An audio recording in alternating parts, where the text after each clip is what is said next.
ویزه به درته اوس میلاویږي. ویډیو ټوله وګورئ. د ټولو پښتنو یو جهان مننه شکریا. دومره یقین کول په ما، دومره اعتبار کول. الله دې وکړي چې زه او زما ملګری صادق دا اعتبار خراب نه کو. الله دې وکړي. د خدای نه به بار بار دغه یو سوال کوم چې خدای پاک زمونږ اعتبار مه خرابوي.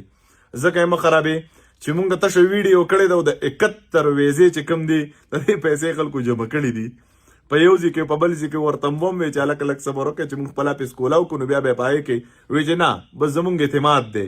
نو داسې ده صادق خانه چې انشاءالله تعالی ډېره زر ده یا 5 ورځې دي یا شپږ دي چې زمونږ د 2-3 دفترو افتتاح به په پاکستان کې کېږي. کومو ملګرو ته چې ویزې پکار وي نو بالکل زمونږ سره به رابطه کولی شئ. بیا به سره د هغې نمبر شیر کوو په بله ویډیو کې. بله خبره دا ده چې که زندگی او ژوند او خیر نو چې ستاسو د ویزې څه پراسیز و څه مسله وه په سعودي عرب کې هم ستاسو د ویزې مسله راتلله ستا ویزه خرابېده نو چې تاسو روپۍ راکړي دي روپۍ په روپۍ به راته واپس کېږي. دا به در اوسه پورې ستاسو سره چا نه یې کړي چې 100 روپۍ دې ورکړي زموږ د طرف نه تا ته په ویزه کې مسله وه نو تا ته به خپلې پیسې واپس کېږي. په پاکستان کې که اخلي او که دلته اخلي بیا ستا خوښه ده. هغې سره زموږ سره نشته خو چې زموږ د طرفه مسله وه چې ستا د طرفه ونه هغه بیا ته خپله ګناه په خپله وینې. بله خبره دا ده چې انشاءالله تعالی دا د پښتنو دا یقین او اعتماد به برقرار ساتونو.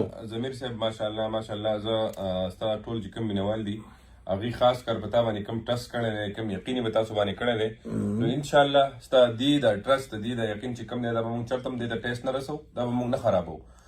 تاسو ته ما وختي مې ویل چې دا ویډیو به مونږ ان د ریکارډ دا کم کسټمر چې دي دا دې ځان سره وساتي دا ویډیو. مونږ هر یو کسټمر ته دا خبره کوو چې ستاسو په ویزه کې هر قسم مسله راتله د کپیل له طرفه تاسو څه مسله وه ستاسو د ویزې به کمپلیټ پیمنټ تاسو ته میلاویږي سره د ټیکټه سره د ټیکټه به راته میلاویږي سره د ټیکټه به پاکستان ته ځي. مونږ به یو داسې دغه کوو انشاءالله به د ویزو په دې سیسټم کې چې هغه به د اوسه پورې نه کوم ایجنسۍ والا کړی نه به چېرته یو ویزو والا کړی نه به یو ایجنټ کړی.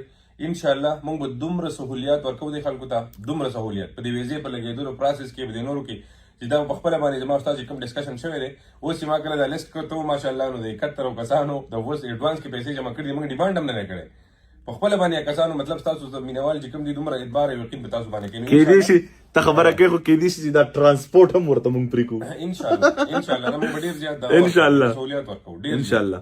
خدای هم خوشحاله ساته 15 شپږ ورځې د انتظار کوئ. مننه.